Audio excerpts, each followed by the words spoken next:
বিসমিল্লাহির রহমানির রহিম।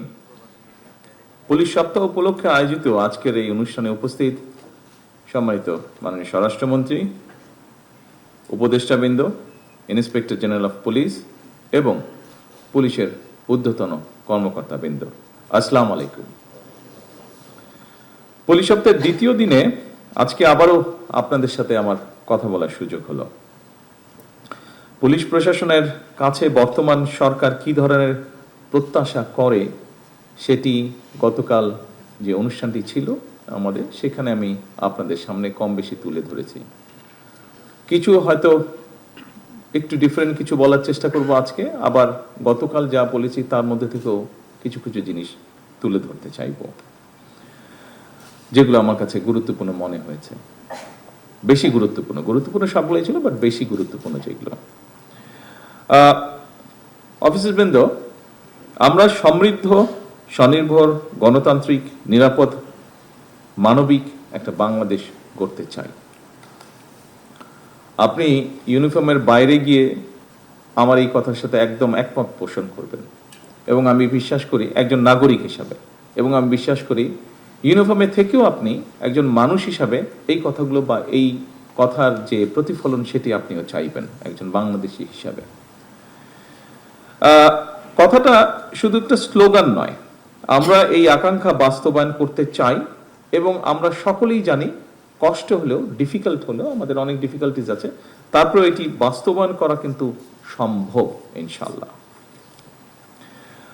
এবং এটা বাস্তবায়নের জন্য প্রথমেই যেটা প্রয়োজন সেটা স্বরাষ্ট্রমন্ত্রী উনি উল্লেখ করেছেন ওনার বক্তব্যে, সেটা হচ্ছে দেশের আইন শৃঙ্খলার নিয়ন্ত্রণ, জনগণের শান্তি এবং নিরাপত্তা বজায় রাখা। আজকে আপনারা যারা এই ঘরে উপস্থিত আছেন, এই মুহূর্তে সারা দেশের মাঠ পর্যায়ে আইন শৃঙ্খলা নিয়ন্ত্রণের ক্ষেত্রে কিন্তু আপনারা সরাসরি ভূমিকা রাখেন এবং রাখছেন আপনারা। সুতরাং আপনাদের উপরে যে অর্পিত দায়িত্ব, এই দায়িত্বটা যদি সফলভাবে পালনের সক্ষমতার পরিচয় দেন, আমি বিশ্বাস করি যেই কথাটা বলছিলাম যে একটি নিরাপদ মানবিক বাংলাদেশ, বর্তমান সরকারের নিরাপদ বাংলাদেশ প্রতিষ্ঠার পথে এক ধাপ আমরা এগিয়ে যেতে সক্ষম হব। আমি জানি আপনাদের লিমিটেশনস আছে, আমাদের সকলের লিমিটেশনস আছে, তারপরেও আমরা আমাদের অবস্থান থেকে যতটুকু পারি আমরা যদি চেষ্টা করি, সকলে যদি এফোর্ট নেই, আমরা এক ধাপ অন্তত এগিয়ে যেতে পারবো ইনশাল্লাহ, আমি দৃঢ়ভাবে বিশ্বাস করি। উপস্থিত অফিসারবৃন্দ, গতকালকে সারা দেশের পুলিশ কর্মকর্তা এবং সদস্যকে আমি বৈঠকে অনেকগুলো কথা বলেছিলাম। সবগুলো কথা প্রথমেই বলেছি, পুনরুল্লেখ করতে চাই না আমি আবার। তারপরেও এখানে যেই বিষয়টি আলাপ হয়েছে, আবারও এরকম একটা বিষয় নিয়ে আসতে চাই সামনে, সেটা হচ্ছে প্রতিনিয়ত যে প্রযুক্তিগত যে উন্নয়ন, এটা আমাদের এখানে যে অপরাধগুলো হচ্ছে এই টেকনোলজির কারণে এটা ধারণ পাল্টেছে। ফলে স্বাভাবিকভাবে পুলিশ প্রশাসনের কার্যক্রমের যে পরিধি সেটার আরো অনেক ব্যাপক এবং বিস্তৃত হয়েছে। স্বাভাবিকভাবেই বর্তমানের পুলিশের কার্যক্রম এখন আরো অনেক কয়েক দশক আগে যেমন ছিল তেমন না। বলা যায় শুধু যে মাত্র শহর বা জেলার ভিতরেও সীমাবদ্ধ তাও না, বর্তমানে যেটাকে বলে ট্রান্সন্যাশনাল অর্গানাইজ ক্রাইম, বৈশ্বিক বাস্তবতা যেটা, এবং এই কারণেই বিশেষ করে আমাদের প্রত্যেক পুলিশ কর্মকর্তাকে আরো বহুমুখী, দক্ষ হওয়া প্রয়োজন। এটা বোধহয় এখন স্বাভাবিকভাবে আপনারা কাজ করতে গিয়ে এই সমস্যাটা ফেস করছেন, এবং এটা সময়ের একটা দাবি। এরকম বাস্তবতাতেই পুলিশ প্রশাসনের নির্দিষ্ট কিছু পদ নয়, বরং আমি মনে করি প্রত্যেকটা পদই অত্যন্ত গুরুত্বপূর্ণ, প্রত্যেকটি পদ, যার যেখানে যেই পোস্টিং আছেন আপনি। সুতরাং প্রশাসনের সকল পদেই কাজ করার পেশাদারী মানসিকতা থাকাও কিন্তু অত্যন্ত জরুরি।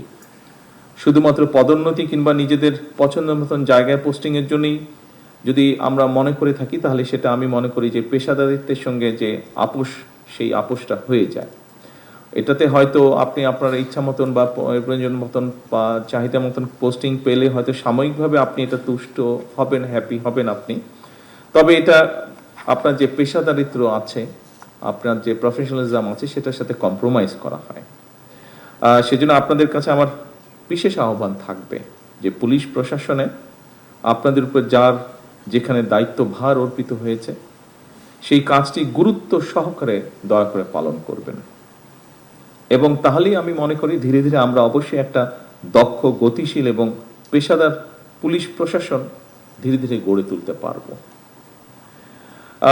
এক্ষেত্রে একটা কথা আমি উল্লেখ করতে চাই,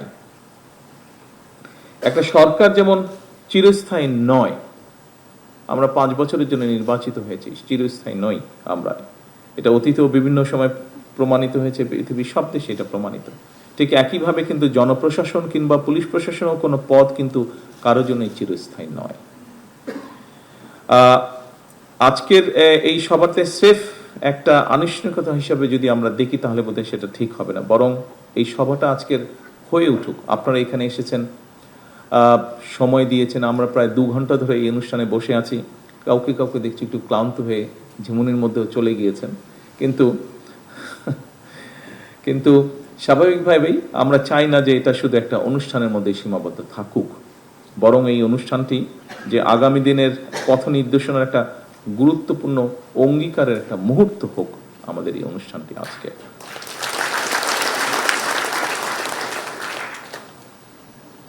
অফিসার বৃন্দ, বিশ্বের যে কোনো দেশেই একটা সরকারের সাফল্যের জন্য দক্ষ, সাহসী, সৎ, নিরপেক্ষ পুলিশ প্রশাসনের বিকল্প কোনো আছে বলে আমি মনে করি না, এর কোনো বিকল্প নেই। বিপদে পড়লে, যেটি মিনিস্টার সাহেব উল্লেখ করেছেন ওনার বক্তব্যে, গতকালকেও আমি আমার বক্তব্যে বলেছিলাম, আবারও আমি তুলে ধরতে চাই কথাটা, যে বিপদে পড়লে একজন সাধারণ মানুষ কেন, যে কোনো মানুষ, একজন লয়ার হোক, ডাক্তার হোক, ব্যবসায়ী হোক, একজন আপনার যে কোনো পেশার মানুষই কিন্তু প্রথমেই কিন্তু আপনাদের কাছে চায়, অর্থাৎ তার যে এলাকায় লোকাল থানা, পুলিশ থানা, সেখানেই যায়। আমি দৃঢ়ভাবে বিশ্বাস করি, আমি নিজের অভিজ্ঞতা দিয়েও দেখেছি, আমি দৃঢ়ভাবে বিশ্বাস করি সেখানে যে রেসপন্সিবল পুলিশ অফিসার থাকে, পুলিশ সদস্যরা থাকেন, তারা যদি আন্তরিকভাবে চান তাহলে আইনি এবং কৌশলী ভূমিকা নিয়ে কিন্তু অনেক ঘটনা শুরুতেই নিষ্পত্তি করা যায়। এবং বিশেষ করে 5 তারিখের পরে এরকম অনেকগুলো প্রমাণ কিন্তু আপনারা রেখেছেন। কৌশলীভাবেও কিন্তু আমরা অনেক জিনিস, অনেক সিচুয়েশন ট্যাকল করতে পারি আমরা কৌশলীভাবে। পুলিশের কার্যক্রমের উপরে পুলিশের আস্থা এবং নির্ভরতার সৃষ্টি হলে আমি মনে করি একটা যে নতুন সমস্যা তৈরি হচ্ছে বা হয়েছে, বিশেষ করে 5ই আগস্টের পরে মব ভায়োলেন্স, এই জিনিসটাকে খুব সুন্দরভাবে ট্যাকল করা সম্ভব হয়, যা মাত্র আমি উল্লেখ করেছি। আপনারা গত 1.5-2 বছরের মধ্যে, 1.5 বছর, বিশেষ করে 5ই আগস্টের পর থেকে এরকম অনেকগুলো ইনস্টেন্স আছে যেখানে আপনারা ম্যানেজ করেছেন বিষয়গুলো খুব সুন্দরভাবে।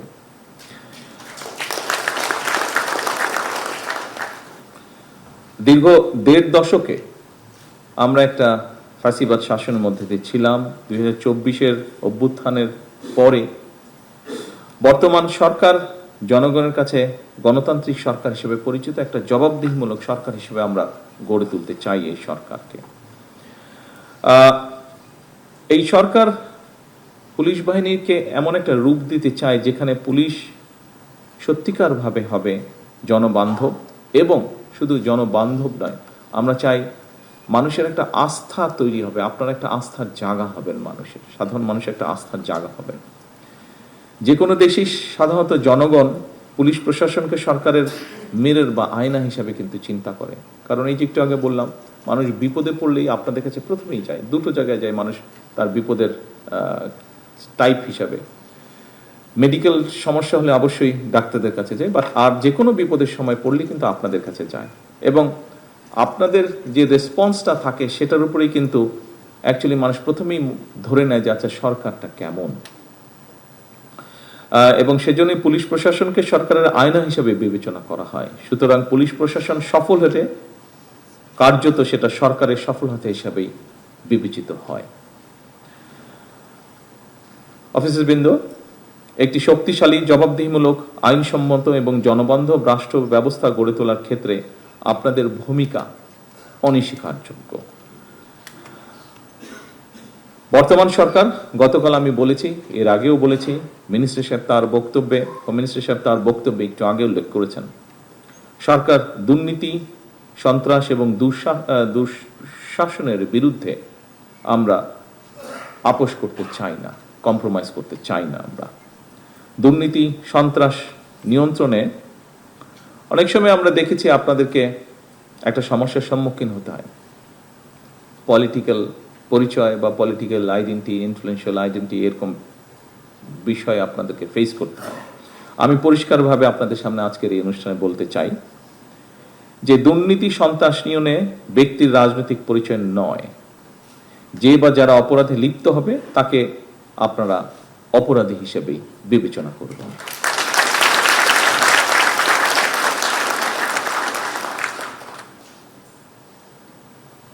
কোন ব্যক্তি বা দল কিন্তু আপনাদের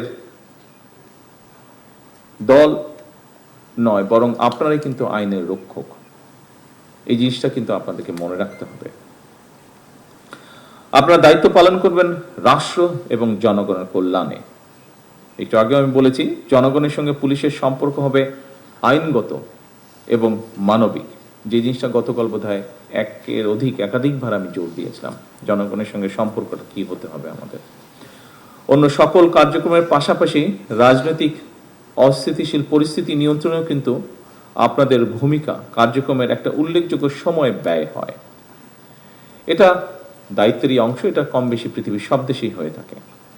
বর্তমান সরকার অবশ্যই জনগণের গণতান্ত্রিক রাজনৈতিক অধিকার নিশ্চিত রাখতে চায়, তবে কেউ যেন সাম্প্রদায়িক সম্প্রীতি কিংবা কোন রকমের নাশকতামূলক কার্যক্রমে লিপ্ত হতে না পারে, এটিও কিন্তু আমাদের সকলকে মনে রাখতে হবে। আপনারা দেখেছেন, আমরা অনুষ্ঠান শুরুতে সকল ধর্মের প্রতি শ্রদ্ধা রেখেই কিন্তু আমরা এখানে অনুষ্ঠানটা শুরু করেছি।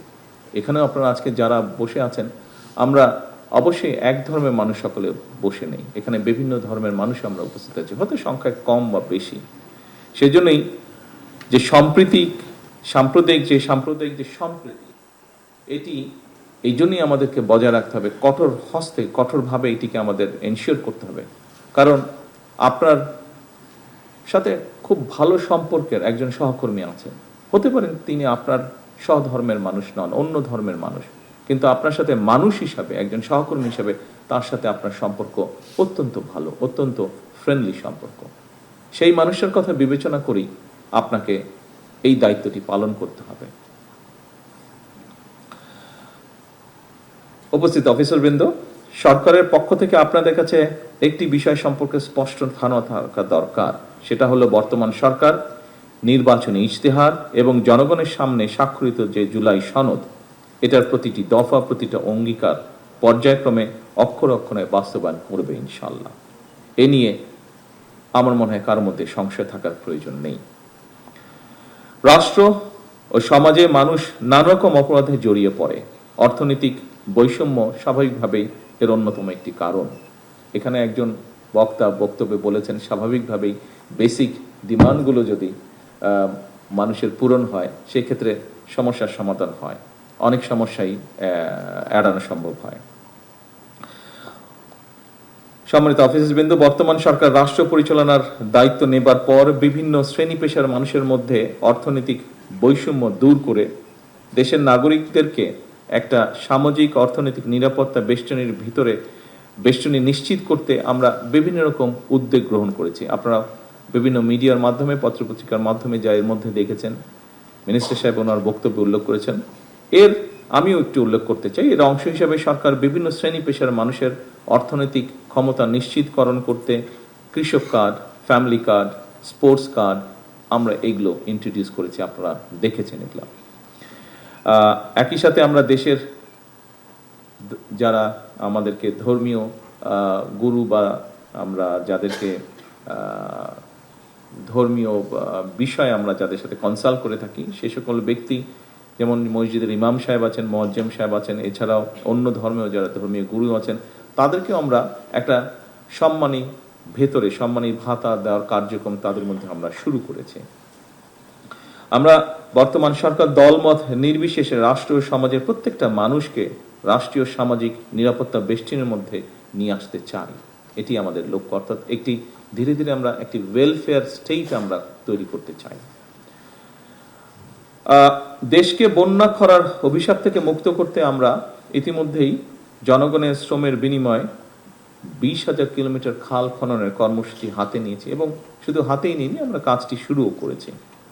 আমরা মনে করি খাল খনন পুনর্খননের মাধ্যমে পানি সংরক্ষণ নিশ্চিত করা গেলে কৃষকগণ যেমন সারা বছর মৌসুম অনুযায়ী ফসল উৎপাদনের সুযোগ পাবে, অপরদিকে খাল খননের মাধ্যমে অনেক মানুষ সাময়িক কর্মসংস্থানের পাশাপাশি নিজের মধ্যে পারস্পরিক সংহতি ও সমৃদ্ধি সৃষ্টিতেও একটি অবদান রাখবেন। এছাড়া প্রাকৃতিক কতগুলো বিষয় তো অবশ্যই আছে। পানির একটি বিশাল সমস্যা সারা দুনিয়াতে তৈরি হচ্ছে, এনার্জি সমস্যার পাশাপাশি। অফিসার বৃন্দ, সরকার পুলিশ বাহিনীর কল্যাণ নিশ্চিত করতেও আমরা সচেষ্ট। সততা, মেধা এবং দক্ষতাই হবে প্রশাসনের নিয়োগ, বদলি কিংবা প্রমোশনের মূল নীতি। আমরা দেখেছি অতীতে, আপনারাও অনেকেই এক্সপিরিয়েন্স ফেস করেছেন। এখানে রেজা তার বক্তব্যে একটি কথা বলে গিয়েছে, আমরা চাই না এসব ঘটনা পুনরাবৃত্তি হোক, তবে এক্ষেত্রে সরকারের এই নীতি যদি বাস্তবায়ন করতে হয় আপনাদেরও সহযোগিতা প্রয়োজন এবং সেই সহযোগিতা অবশ্যই হতে হবে আপনাকে দক্ষতা অনুযায়ী দায়িত্ব সঠিকভাবে পালন করার মধ্য দিয়ে। পুলিশের দায়িত্ব আমরা জানি। গতকালও আমরা আপনাদের ভেতর থেকে পুলিশ সদস্যদের মধ্যে থেকে কয়েকজন বক্তব্য রেখেছেন, তার ভিতর থেকে এসেছে, সেই কথাটি আমি আজকে পুনরাবৃত্তি করতে চাই। পুলিশের দায়িত্ব কখনোই নির্দিষ্ট সময়ের মধ্যে সীমাবদ্ধ থাকে না। আমরা প্রতিনিয়তই ব্যাপারটা দেখছি। একজন পুলিশ সদস্য দিন রাত সপ্তাহে প্রতিটি দিন, এমনকি ছুটির দিনেও দায়িত্ব পালন করে থাকেন। তাই পুলিশ কর্মকর্তা এবং সদস্যদের শারীরিক মানসিক সুস্থতা নিশ্চিত করার ব্যাপারে অবশ্যই সরকার উদাসীন থাকতে পারে না, যেটি আপনাদেরও একটি ডিমান্ড আছে এরকম। সুতরাং আপনাদের প্রতিটি যৌক্তিক এবং প্রয়োজনীয় প্রত্যেকটি দাবি বর্তমান সরকার অবশ্যই একসাথে আমাদের পক্ষে সম্ভব না, পর্যায়ক্রমিকভাবে আমরা আমাদের সর্বোচ্চ গুরুত্ব থাকবে পর্যায়ক্রমিকভাবে ধীরে ধীরে ইনশাল্লাহ বাস্তবায়ন করার।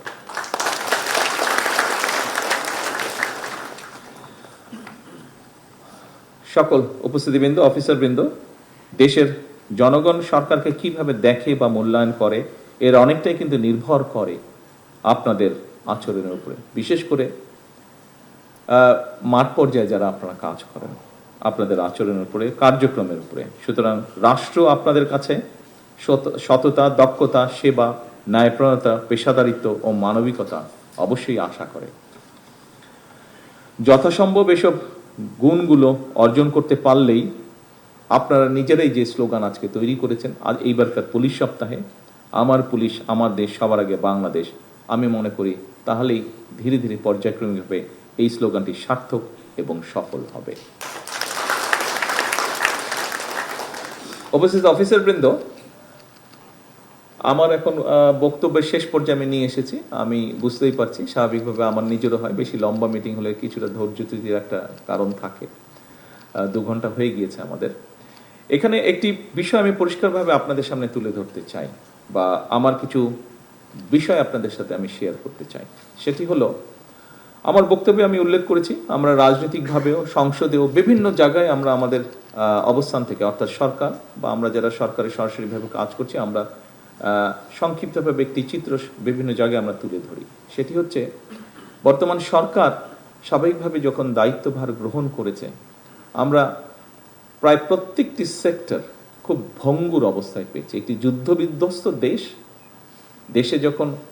দেশের জনগণ যখন যাত্রা শুরু করে, যুদ্ধবিধ্বস্ত দেশে সরকার যখন যাত্রা শুরু করে, সেরকম একটা অবস্থার মধ্যে আমরা এই দেশটিকে পেয়েছি। স্বাভাবিকভাবেই বর্তমানে দায়িত্ব থাকার কারণে আপনাদের সাথে যেরকম সরাসরি কথা বলার সুযোগ হচ্ছে, আপনাদের বিষয়গুলো জানার সুযোগ হচ্ছে, স্বাভাবিকভাবে আপনি আর্মির কথা বলেন, নেভির কথা বলেন, এয়ারফোর্সের কথা বলেন, অন্য প্রতিষ্ঠানের কথা বলেন, সেগুলোর ব্যাপারেও সরাসরিভাবে জানার সুযোগ হচ্ছে বা বিষয়গুলো দেখার সুযোগ হচ্ছে। একইভাবে স্বাস্থ্যের কথা বলেন, একইভাবে শিক্ষার কথা বলেন। অফিসারবৃন্দ, এখন আপনাদেরকে যেই কথাটি আমি বলতে যাচ্ছি, এই কথাটাই আমি আপনাদেরকে সেই জন্যই বলতে যাচ্ছি, আমি প্রথমে কাজটি করেছি বলেই আপনাদেরকে আমি বলতে যাচ্ছি। সেটি হচ্ছে, পত্রিকায় দেখেছেন আপনারা, নিউজটি এসছে, আমরা ক্যাবিনেটে সিদ্ধান্ত নিয়েছি যে ক্যাবিনেট সদস্য যারা আছেন তাদের জ্বালানি তেলের যেই অ্যালটমেন্ট আছে সেটি আমরা 30% কমিয়ে দিয়েছি। সরকারের যতটুকু সাশ্রয় হোক, সাশ্রয় হয়, যেটুকু সাশ্রয় হবে তাতে যে অনেক বড় কিছু হয়ে যাবে তা নয়, কিন্তু এইটুক সাশ্রয়ের মাধ্যমে নবী করিম সাল্লাল্লাহু আলাইহি ওয়াসাল্লাম এর কাছে একজন মানুষ এসেছিল একটা কমপ্লেন নিয়ে যে তার ছেলে অনেক মিষ্টি খায়, সেটি কিভাবে কমানো যায়। নবী করিম সাল্লাল্লাহু আলাইহি ওয়াসাল্লাম তাকে 3 দিন পরে আসতে বলেছিলেন। নবী করিম সাল্লাল্লাহু আলাইহি ওয়াসাল্লামও খুব সম্ভবত নিজেও একটু মিষ্টি পছন্দ করতেন। উনি 3 দিন পরে যখন লোকটা আসলো তখন নবী করিম সাল্লাল্লাহু আলাইহি ওয়াসাল্লাম বললেন যে তুমি গিয়ে বলো তোমার ছেলেকে মিষ্টি কম খেতে। বলে আপনি 3 দিন আগে বললেই হতো। ঘটনাটা আপনারা জানেন, যারা জানেন আপনারা সবাই ঘটনাটা জানেন। এই যে ক্যাবিনেট সদস্যরা ডিসিশন নিয়েছেন যে ওনাদের 30% তেল ওনারা কম ব্যবহার করবেন, আমি বলছি না যে আপনারা করবেন, আপনাদের ক্ষেত্রে সেটা সম্ভব না, সকল ক্ষেত্রে আপনাদেরকে সার্ভিস যেহেতু দিতে হয়। আমরা সেক্ষেত্রে এমার্জেন্সি যারা আছে, আপনারা যেমন এমার্জেন্সি মেডিকেল আছে, ফায়ার ব্রিগেড আছে, এরকম ক্ষেত্রে আমরা সেটিকে যেই সাসপেনশন দিচ্ছিল সেটা আমরা উইথড্র করেছি। বাট অন্যান্য আরও অনেক ক্ষেত্রে কিন্তু এই বিষয়টি আপনারা অ্যাপ্লাই করতে পারেন, এই বিষয়টি আপনারা অ্যাপ্লাই করতে পারেন। আমরা আমার অবস্থান থেকে, আমি যেখানে অফিস করি সেখানে আমরা অনেক খরচ কমানোর চেষ্টা করেছি, অনেকাংশে আমরা করেওছি। এইটা করে আমি আপনাদেরকে বলতে চাচ্ছি আপনাদের এরকম অনেকগুলো স্কোপ আছে যেখানে আপনারা করতে পারেন। অফিসবৃন্দ, বিষয়টি হচ্ছে আমরা চেলে তো চেতেই পারি আমরা যে এটা লাগবে, এটা লাগবে, ওটা লাগবে। তবে আমরা একটু অন্যভাবে তো চেষ্টা করলেও করতে পারি যে ঠিক আছে আমি আমার রাষ্ট্রকে কি দিতে পারি, কতটুকু দিতে পারি। অবশ্যই আপনি সার্ভিস দিচ্ছেন, আপনি জান বাজি রেখেও সার্ভিস দিচ্ছেন, এখানে উপস্থিত প্রায় প্রত্যেকটি মানুষ জান বাজি রেখেও আপনি সার্ভিস দিচ্ছেন। এর বাইরেও কিছু তো আমরা দিতে পারি, যেই জিনিসটা না হলেই নয়। আমরা অনেক জিনিস আছে এরকম যে এই জিনিসটা আমরা যদি স্কিপ করি, আমরা যদি বাদ দিই তাহলেও হবে, এবং তাতে রাষ্ট্র বা সরকারের কিছুটা হলেও সেভ হবে। আমরা যদি এই মানসিকতা, এই জন্যই আমি আপনাদেরকে বললাম যে আমি জিনিসটা চেষ্টা করেছি আমার অবস্থান থেকে কিছুটা হলেও করতে, এবং সেইটা করার পরেই সেই সৎ সাহসটা নিয়ে আমি আপনাদেরকে বলছি আসুন আমরা এই ঘরে দাঁড়িয়ে, আমি এই পিএমওর যারা স্টাফ আছেন তাদের আমি ওতনার পরে প্রথম যখন এই অফিসে আসলাম তাদের উদ্দেশ্যে আমি একটা কথা বলেছিলাম। আমি মনে করি এই কথাটি আজকেও এই ঘরে যারা আছেন তাদের জন্য অ্যাপ্লিকেবল। সেই কথাটি হচ্ছে, দেখুন আমরা এই মুহূর্তে এই ঘরে যারা বসে আছি, বাংলাদেশের 20 কোটি মানুষের তুলনায় আমরা কিন্তু সবাই প্রিভিলেজড, কিন্তু কোনো না কোনোভাবে আমরা প্রত্যেকেই প্রিভিলেজড, অনেকের থেকে অনেক কোটি গুণ বেশি প্রিভিলেজড।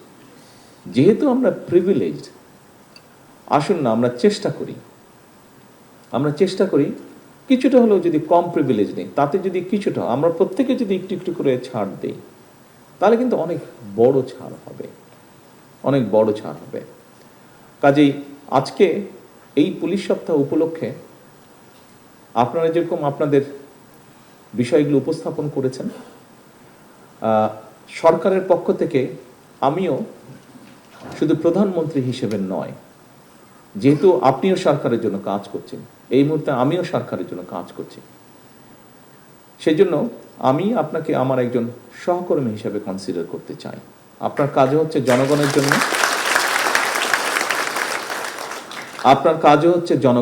আপনিও কাজ করছেন রাষ্ট্রের জন্য, আমিও কাজ করছি জনগণের জন্য, আমিও কাজ করছি রাষ্ট্রের জন্য। আমাদের লক্ষ্য উদ্দেশ্য একটি বেটার বাংলাদেশ তৈরি করা। কাজটা আমরা সমাপ্ত করতে পারবো না, তবে কাজটা আমরা যদি সকলে এক জায়গায় এসে দাঁড়াই, আমরা সকলে কাজটা শুরু করতে পারবো। ইনশাল্লাহ আমাদের পরবর্তী প্রজন্ম কাজটা ক্যারি আউট করতে পারবে, বয়ে নিয়ে যেতে পারবে।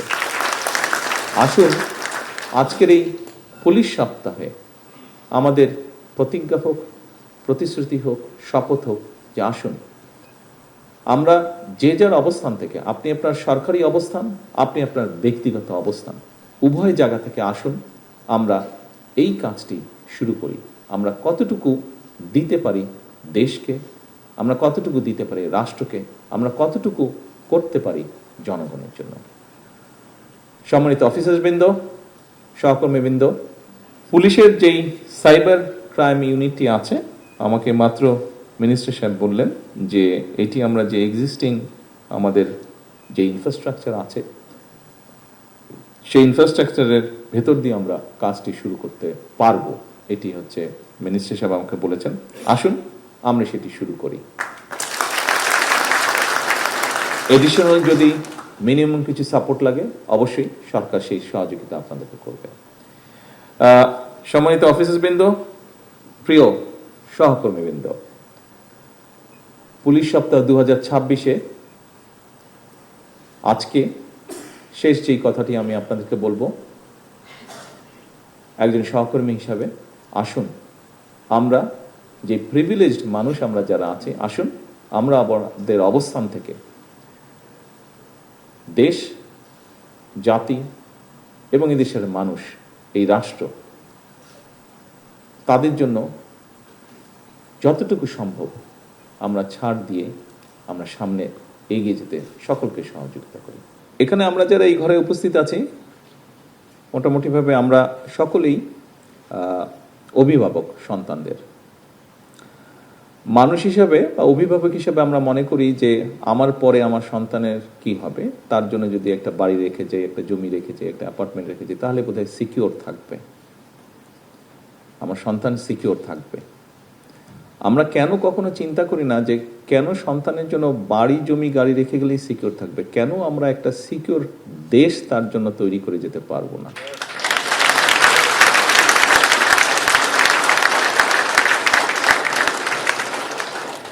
আমরা যদি সকলে চেষ্টা করি, নিশ্চয়ই আমরা আমাদের সন্তানদের জন্য সিকিউর একটা দেশ তৈরির কাজে হাত দিতে পারবো।